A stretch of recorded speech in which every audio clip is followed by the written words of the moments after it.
Today I am here with a new chapter, the verb kinds of verbs. So let me start here. First of all, look at the pictures and then read the following sentences. In first picture, Mohit opens the window. In second picture, Vijay kicks the ball. In third picture, the child plays with the toys. Fourth, the sun shines brightly. In the above sentences, the words opens, kicks, plays and shines tell us something about the subject Mohit, Vijay, child and son respectively. अगर हम ऊपर दिए गए 4 sentences को पढ़ें तो उनमें opens, kicks, plays and shines these words are verbs. ये हमें बताते हैं कि कर्ता क्या कर रहा है. कर्ता कौन है इनमें? Mohit, Vijay, child and son. A word which tell us something about the subject is called a verb. यानी एक शब्द जो हमें ये बताता है कि सब्जेक्ट क्या कार्य कर रहा है उसे हम क्रिया कहते हैं. So opens, kicks, plays and shines are verbs in the above sentences. इसलिए इन सेंटेंसेस में ओपन्स, किक्स, प्लेज और शाइन्स क्या है? आपकी क्रियाएं. They describe the state of the subject और an action done by it.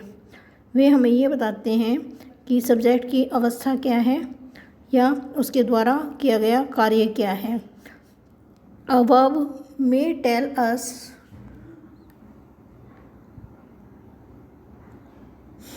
what a person or a thing does, what is done to a person or a thing, what a person or a thing is, और what a person or a thing possesses. यानी एक क्रिया हमें ये बताती है कि एक वस्तु या व्यक्ति क्या करता है, किसके लिए करता है, किसके द्वारा किया जाता है या उसके पास क्या है. In short we can say words which say something are called verbs or all saying or doing words are called verbs. Short में हम क्या कह सकते हैं? जो शब्द हमें कुछ बताते हैं वो क्रिया कहलाती है. यानी all saying words, सब बताने वाले शब्द या doing words, करने वाले शब्द क्रिया होती हैं. Now come on the next page.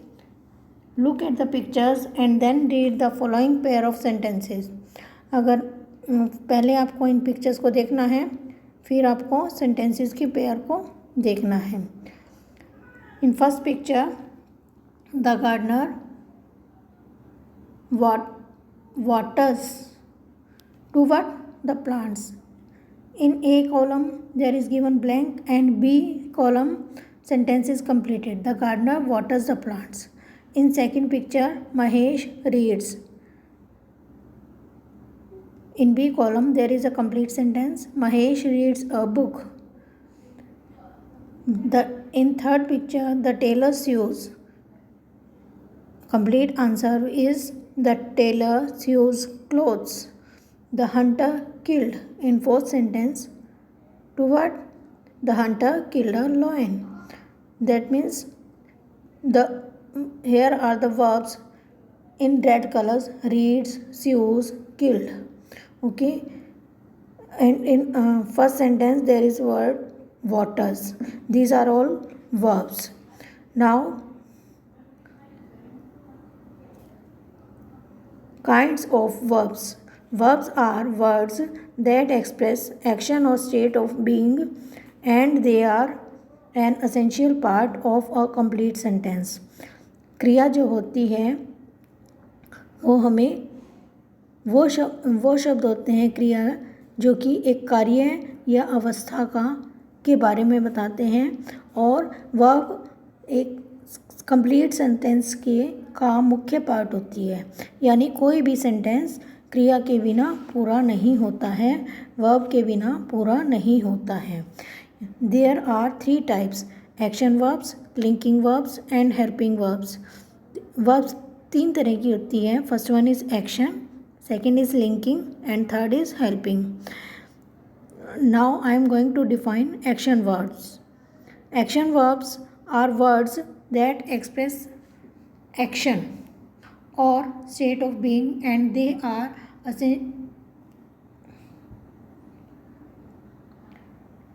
action words are words that express action. Example: give, it, walk, etc. or possession, have, own, etc. Action verbs can be either transitive or intransitive. Action बताने वाले यानी जो भी हम कार्य करते हैं, action करते हैं, तो वो आपका एक्शन वर्ड कहलाता है. For example give. Give means क्या होता है? देना. ईट मीन्स खाना. वॉक मीन्स चलना. ठीक है, ये आपके क्या हैं? एक्शंस हैं. So these are called action verbs. या हमारे पास कोई चीज़ है जिसको हम कहते हैं कि ये चीज़ मेरी है. आई हैव अ पेंसिल, तो वो भी आपका क्या होगा? हैव. पोजेशन वाला वर्ड है वो आपका एक्शन वर्ड कहलाएगा. Action verbs can be two types, यानी जैसे हिंदी में दो भेद होते हैं, क्रिया के दो भेद होते हैं, सकर्मक और अकर्मक, वैसे ही एक्शन वर्ड्स के टू टाइप्स होते हैं, transitive or intransitive. Transitive means सकर्मक, जिसमें एक ऑब्जेक्ट होता है. I will define you. And second is intransitive. Let us take transitive verbs. A transitive verb always has a noun that receives the action of the verbs. This noun is called the direct object. एक सकर्मक क्रिया जो होती है वो उसमें हमेशा एक नाउन होता है जो कि एक डायरेक्ट ऑब्जेक्ट के रूप में कार्य करता है. Here is example: Neha raises her hand. The verb is raises. Her hand is an object receiving verb's action. इस सेंटेंस में raises तो आपका क्या है? verb है. और her hand ये क्या है? एक ऑब्जेक्ट है जो कि verb के एक्शन को रिसीव कर रहा है. So therefore raises is a transitive verb. रेजिस कौन सी वर्ब हो गई आपकी? ट्रांजिटिव, क्योंकि इसमें आपको एक डायरेक्ट ऑब्जेक्ट मिल रहा है. Next, transitive verbs sometimes have indirect objects which name the object to whom और for whom the action was done. Transitive verb कभी कभी इनडायरेक्ट ऑब्जेक्ट से भी रिलेटेड होती हैं, जो कि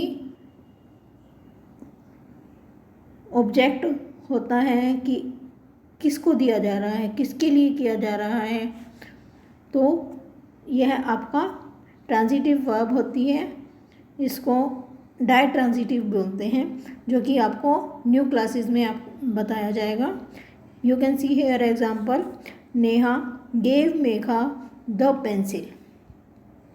hair Neha is a noun, the verb is gave, the object is the pencil. What did she give the pencil? इस सेंटेंस में नेहा तो नाउन है, गेव क्या है? वर्ब है, और ऑब्जेक्ट क्या है? पेंसिल. नेहा ने पेंसिल दी. क्या दिया उसने? Pencil. The indirect object is Megha. इसमें इनडायरेक्ट ऑब्जेक्ट क्या है बेटा? मेघा, क्योंकि to whom did she give it to? Megha. यानी किसको दिया गया? पेंसिल किसको दी गई? मेघा को. So it is called transitive verb, ditransitive verb. Now come on the next page. intransitive verbs. An intransitive verb never has a direct or indirect object. intransitive verb में क्या है? ना तो डायरेक्ट ऑब्जेक्ट होता है, ना ही indirect होता है. although an intransitive verb may be followed by an adverb or adverbial phrase. जबकि इसमें एक क्रिया विशेषण या क्रिया विशेषण बताने वाला एक फ्रेज होता है. There is no object to receive its action. वहाँ कोई ऑब्जेक्ट ऐसा नहीं होता जो कि इसके एक्शन को रिसीव करे, वर्ब के एक्शन को रिसीव करे. Example is hair: Rita rises slowly from her seat. As you can see here, verb is a word rise. The words slowly from her seat. Modifies the verb, यानी slowly क्या है, यहाँ पर adverb है जो कि राइज वर्ड को modify कर रहा है। But there is no object that receives the action, यहाँ कोई और ऑब्जेक्ट नहीं है जो कि उसके रीता के एक्शन को, राइजेस वर्ब के एक्शन को रिसीव करे। तो क्या है ये आपका intransitive verb. Now how can you recognize whether this sentence is transitive or intransitive? To determine whether a verb is a transitive or intransitive, follow these 2 steps. आपको ये पहचान करने के लिए कि ये सेंटेंस में ट्रांजिटिव वर्ब है या इनट्रांजिटिव है, 2 स्टेप्स को फॉलो करेंगे। Find the verb in the sentence. First example, Mohit will lay down his book. What is the action?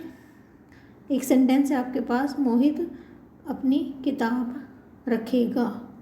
Action क्या है? Will lay, as you can see here in the books. Second, his book will lie there all day. उसकी किताब वहाँ पड़ी रहेगी, सारा दिन वहीं पड़ी रहेगी। What is the action? Will lie. Now second step, determine whether the verb has a direct object. Ask yourself, what is receiving the action of the verb? Action को रिसीव, वर्ब के एक्शन को receive क्या कर रहा है, ये भी आपको खुद सोचना है। If there is a noun receiving the action of the verb then the verb is transitive. अगर कोई नाउन है जो कि वर्ब के एक्शन को रिसीव कर रहा है तो वो क्रिया है। If there is no direct object, अगर उसमें डायरेक्ट ऑब्जेक्ट नहीं है to receive the action, and if the verb doesn't make sense, अगर वहाँ पर कोई भी ऑब्जेक्ट नहीं है और वर्ब की कोई सेंस नहीं बन रही है, तो ये क्या है? आपका इनट्रांजिटिव वर्ब है। As you can see here, Mohit will lay down his book. Mohit will lay down what? His book. Since the verb can take a direct object, it is transitive. As you can see here, this sentence is मोहित अपनी किताब रखेगा। क्या करेगा वो? अपनी book को रखेगा, क्योंकि इस सेंटेंस में हमें ये ऑब्जेक्ट नहीं मिला कि वो कहाँ रखेगा, तो ये आपका कैसा है? Intransitive.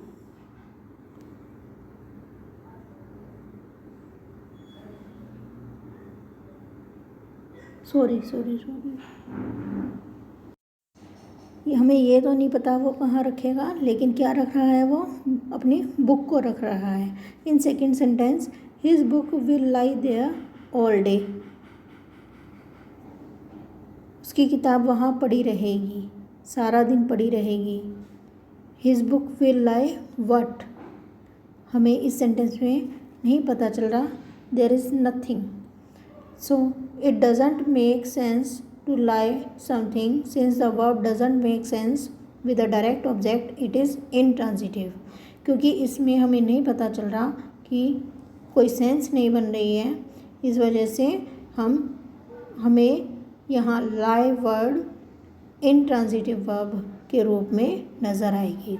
You are to note down some verbs can be transitive in one case but intransitive in another.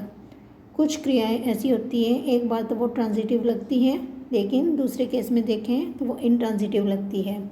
Intransitive, Neha walk to school, that means Neha school गई। Transitive, Neha walk the dog to school, Neha अपने dog के साथ में school गई। यह the direct object is the dog. कौन सा है direct object? That is dog. Now come to the second topic, linking verbs. A linking verb connects the subject of a sentence to a noun or an adjective that renames or describes it. This noun or adjective is called the subject complement. एक linking verb जो होती है सब sentence में कर्ता को और connect करती है किससे, एक नाउन से या एक एडजेक्टिव से, जो कि फिर से इसको रीनेम यानी पुनर्नामांकन करके बताता है। दिस नाउन और adjective is called subject complement. इसे हम सब्जेक्ट कॉम्प्लीमेंट के रूप में जानते हैं। Next, Sonia is in love with Amit. That means the verb is links the subject. Here you can see Sonia to the subject complement in love with Amit, which describes Sonia. इस sentence में Sonia subject है, करता है, इसको connect करने वाली verb है is, जो कि किससे कनेक्ट कर रही है, और सब्जेक्ट कॉम्प्लीमेंट से, that is in love with Amit, यानी सोनिया अमित से प्यार करती है। The most common linking verb is the verb to be in all of its forms am, are, is, was, were, etc. This verb may also be used as a helping verb. See next section. Two other common linking verbs, to become, to seem, are always used as linking verbs. सबसे ज़्यादा common linking verbs कौन सी होती हैं, जिसकी सारी forms use होती हैं, वो है बी, और उसके एग्जाम्पल हैं am, are, is, was, were, etcetera. जैसा कि आपको पता है प्रेजेंट में इज़, एम, आर यूज़ होते हैं, पास्ट में वॉज, वर, और ये क्रिया जो है हेल्पिंग वर्ब के रूप में भी यूज़ होती है, जो कि आप अगले सेक्शन में देखेंगे। Two other common linking verbs, और जो दो अन्य लिंकिंग वर्ब्स हैं कॉमन है, जो कि वो है टू बिकम और टू सीम। ये हमेशा लिंकिंग वर्ब्स के रूप में यूज़ होती हैं। Here are some other verbs may be linking verbs in some cases and action verbs in others. यहाँ कुछ ऐसी क्रियाएं दी हुई हैं बॉक्स में, जो कि कुछ केसेस में तो लिंकिंग वर्ब के रूप में यूज़ होती है, कुछ में वो एक्शन वर्ब्स के रूप में यूज़ होती है। For example first one to appear, second to feel. Appear means होता है अलग अलग, इनकी सेंस चेंज होते हैं, मीनिंग चेंज हो जाता है। Next is to look, to main, to remain, to say, to taste, to continue, to grow, to prove, to sound, to smell, to turn. So you are to always keep in mind that linking, as it is given in example, Disha appeared happy. Here appeared links Disha to the subject complement happy. यहाँ इस sentence में appeared का मतलब है खुश लग रही है, दिशा appeared happy. appeared वर्ड दिशा यानी सब्जेक्ट को कनेक्ट कर रहा है किससे, कॉम्प्लीमेंट से, जो कॉम्प्लीमेंट में एक वर्ड है happy. So it is working here as linking verb. Next action, Dev suddenly appeared, Dev अचानक प्रकट हो गया। Here appeared is an intransitive action verb. यहाँ अपीयर्ड वर्ड जो है इनट्रांजिटिव क्रिया है। Next helping verbs, helping verbs are used before action or linking verbs to convey additional information regarding aspects of possibility, can, could, etc. or time, was, did, has, its, etc. They are also called auxiliary verbs. The main verb with its accompanying helping verbs is called a verb phrase. यानी helping verbs कौन सी होती है, मदद करने वाली क्रियाएं, वो हमेशा या तो किसी एक्शन के साथ या लिंकिंग वर्ब के साथ में यूज़ होती हैं, ताकि वो हमें अतिरिक्त सूचना दे सकें संभावना की। जैसे कैन, कुड हो सकते हैं इसमें, वॉज, डिड, हैज़, ये सब भी हो सकते हैं। और इनको हम ऑक्सिलरी वर्ब्स भी कहते हैं। ऑक्सिलरी वर्ब्स को भी टू टाइप्स में डिफाइन कर सकते हैं। The main verb with its accompanying. इसमें एक मेन वर्ब भी होती है जो कि हेल्पिंग वर्ब को असिस्ट करती है, अकम्पनी करती है, और उसे हम वर्ब फ्रेज कहते हैं। Example is here, Teju is here helping verb, going to Noida, here going is main verb as you can see here. Next, the trip might क्या है यहाँ पे helping verb, be dangerous, be क्या है main verb. So you can see two verbs in the above in these sentences. The following words called modals always function as helping verbs. इन आगे दिए गए शब्दों को हम पढ़ेंगे जो कि मॉडल्स कहलाते हैं और वो हमेशा हेल्पिंग वर्ब के रूप में यूज़ होते हैं। Those are can, could, may, might, must, ought to, shall, should, will, would. Next is, here are examples are given. Tanya could learn to fly helicopters. Could helps the main verb. एक sentence को हम पढ़ते हैं कि तान्या ने helicopter उड़ाना सीखा, तो यहाँ पे लर्न वर्ड जो है उसकी हेल्प कौन कर रहा है, could word. Next, Jenny will drive to Mumbai tomorrow, here will helps the main verb drive. In addition, the following forms of the verbs to be, to do and to have sometimes serves as helping verbs. इसके अलावा आगे कुछ forms दी हुई हैं verbs की जो कि to be, to do और टू हैव के रूप में यूज़ होती हैं। वे कभी कभी हेल्पिंग वर्ब के रूप में कार्य भी करती हैं। Note, in other cases they may serve as action or linking verb also, यानी दूसरे शब्दों में हम ये कह सकते हैं कि एक बार तो वो एक्शन के रूप में यूज़ होती है, कभी कभी वो लिंकिंग वर्ब के रूप में भी यूज़ होती हैं। First one is am, are, be, been, being, did, do, does, had, has, have, was, is, were. Beta, here the explanation of this chapter ends. We will do exercises in next part. Till then, have a nice day. Bye.